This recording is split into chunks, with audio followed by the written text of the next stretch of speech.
Now, let us look at what is uniform system of accounting usually, or and why is it necessary for us to understand it. So, usually refers to uniform system of accounting for lodging industries is issued by American Association for Hoteliers, and it's considered as the cornerstone of hotel accounting because all the international hotel chains are following the usually. There is a 11th edition of usually which was issued some time back, I think in 19 around 4 or 5 years ago, is the latest standard, and the major change was to separate the information systems from the accounting and from the administration department. So all uh, the expenses related to information technology was separated into a separate information technology department and removed from the other departments. So that was a major change in usually in 11th edition. So at the moment we are going to follow the 11th edition. So we will be showing you the formats and explaining you in details because this is one of the major difference between the accounting hotel accounting and the general accounting standards. So as we said, it provides the standard for accounting terms and terms used in the industry. So if assuming that revenue, what does it mean? Room nights, how do we calculate? ADR, how what is the calculation of ADR? If every hotel is following their own principles, their own processes, their own formulas, it will be very difficult to provide to have a comparison from one hotel to another hotel, or even from one year to another year if we keep on changing the structure.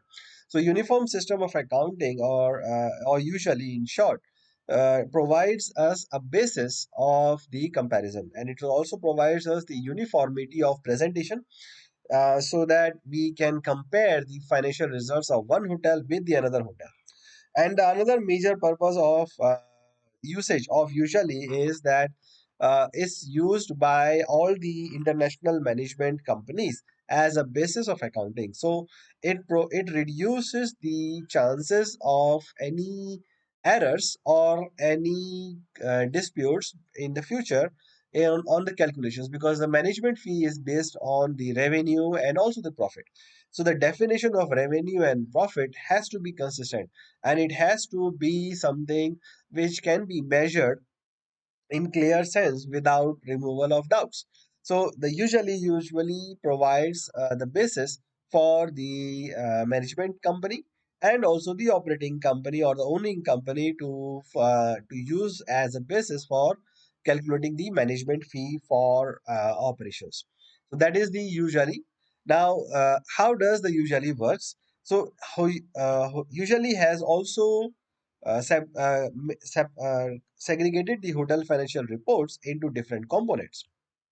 Uh, apart from overall profit and loss statement, which gives the overview of the hotel operations, there are separate reports which has to be provided for every division. So the room division will have their own reports, their own occupancy and rate statistics, their revenue segmentation reports, and also the profit and loss statement, which is supported by the occupancy and rate statistics and revenue segmentation. So the formats of these reports are provided in the usually, which we will be discussing, and also we will be giving you those formats. Then F&B division also have their own profit and loss statement. Then there are usually outlet wise reports. So each and every outlet will have their own P&L. There will be a cover analysis report, how many people are eating in the outlet, what meal period, how much they spend, and everything like that. Then what is the cost? So the food cost report will be there, and there will be other operating departments. So again, there will be department wise P&Ls for each and every department, which is falling under the other operating departments, spa, laundry, transportation, whatever is that. And then there will be departmental operating statistics. And then there is a P&L for each and every undistributed department, which is the administration in general, sales and marketing, information technology, and maintenance and utilities.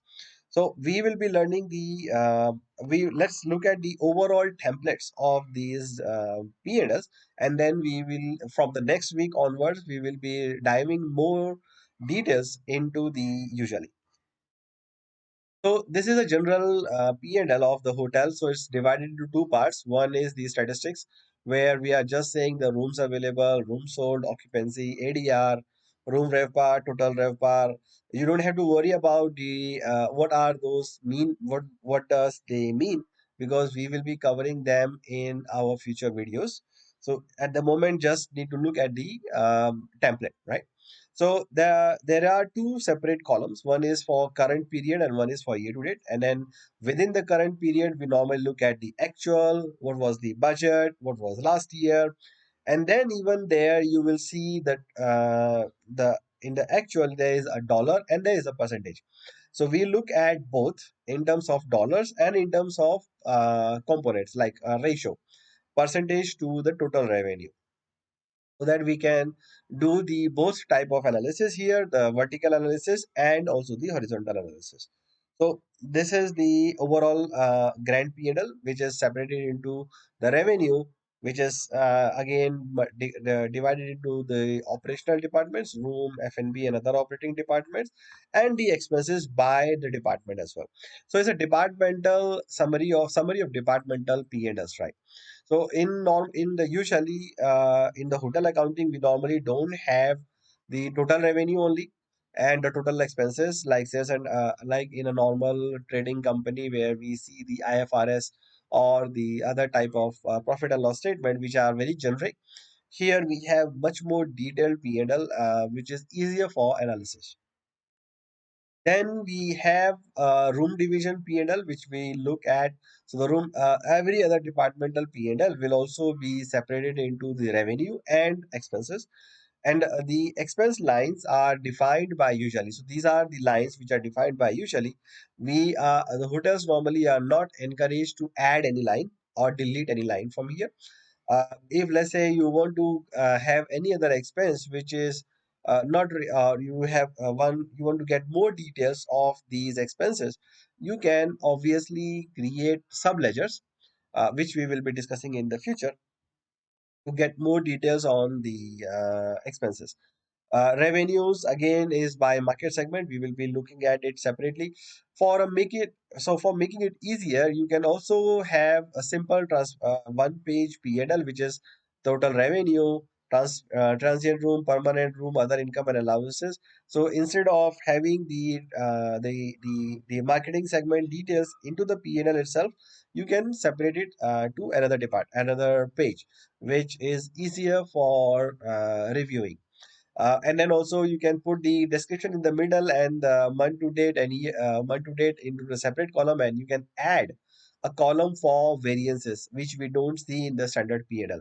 So you are allowed to have a different type of P&L by changing the structure, but you cannot change the lines.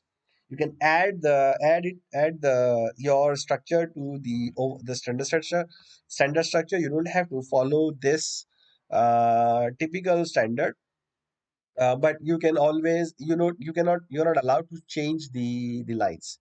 So the structure remains the same.